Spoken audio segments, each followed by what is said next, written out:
So for those of you who are new to the RV industry, or you've bought something recently and it has a universal water manifold system similar to this, I'm going to give you a quick rundown on which each of your settings are for to maybe help you troubleshoot what you're doing right or incorrect. So first off, you want to follow this legend, and it's pretty straightforward. You're going to use these dials here to follow this based on what you're going to do. So if you're just simply hooking up your garden hose to your house or to your campsite and you want to fill your tank, then you're going to go here to power fill tank from the city inlet, this being the city inlet.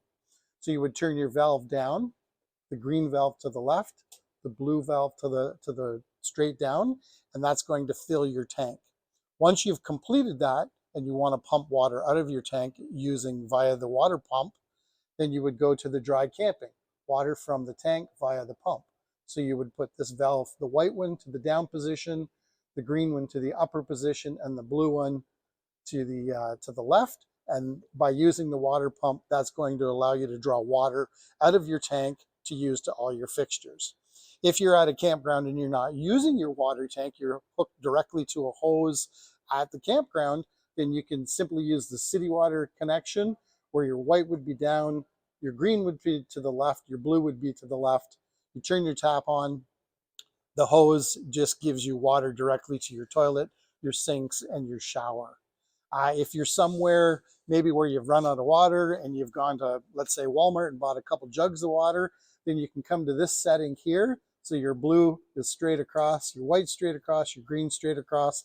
And by dropping this hose into a bucket of water and turning on your water pump, you're going to siphon water to the taps and to the shower and the toilet as you need them.